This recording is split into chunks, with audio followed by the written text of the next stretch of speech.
It's EF Press on the street, on the beat outside the Old Bailey for the US versus Julian Assange case.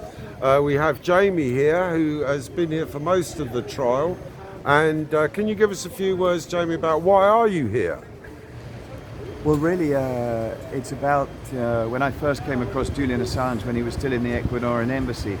I realized there was something odd, that this journalist was having to seek asylum, or had been granted asylum after all due process. Asylum is not something that's simply granted for the protection of his life. So I started to become interested and realized very quickly that it was all about the silencing of the truth, the prevention of journalism from doing good investigative journalism. He and WikiLeaks, the publisher, have published 100% accurate documents of war crimes and corruption and human rights abuses, including torturing in Guantanamo Bay, the illegal prisoner, the American prison in Cuba. And I realized that it was just purely these corrupt powers wanting to silence this truth teller. And we all know that we need effective and free journalism, and journalism and whistleblowers must be protected to ensure we have a democracy. So I'm here with some of these beautiful people, amazing people who've come from different countries, even young people of 20 who've flown here just to be here and show their support for Julian Assange.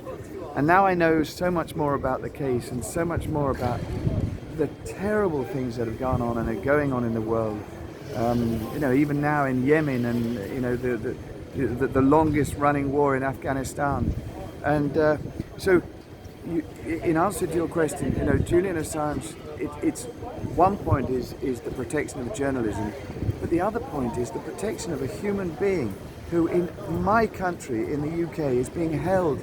He was illegally dragged out of the Ecuadorian embassy in April last year. Since then, he's been held in solitary confinement and effectively is being tortured. Solitary confinement, 23 hours a day, is torture.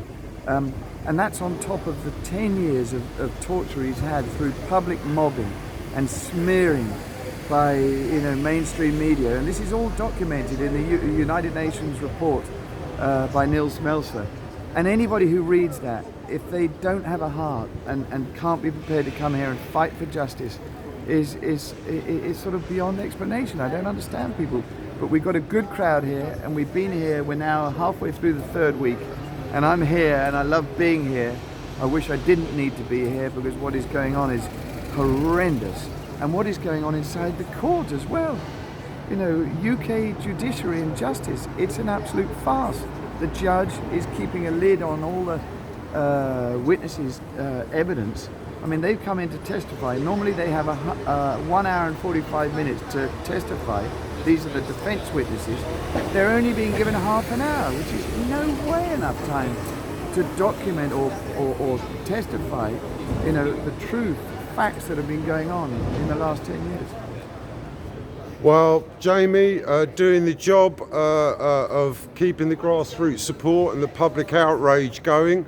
A job that we would have expected once for the mainstream media to cover extensively, and apart from the Sunday Times and the Daily Mail, those who you might not expect to be in support of a left-wing journalist and publisher like Julian, are one of the few mainstream media who've actually covered the court case as it happens. So just a word out there to those editors who have been covering this case. Keep up the good work and come down yourself. Send your reporters and your journalists here and find out for yourself what is going on in the name of British criminal justice. And we'll be back again and hopefully get some more updates later on the proceedings that happened today. And appreciate all the viewers and subscribers who can check out what is actually going on today and for the rest of the week and a half that this case is scheduled to run, and to see what happens as we approach week 4.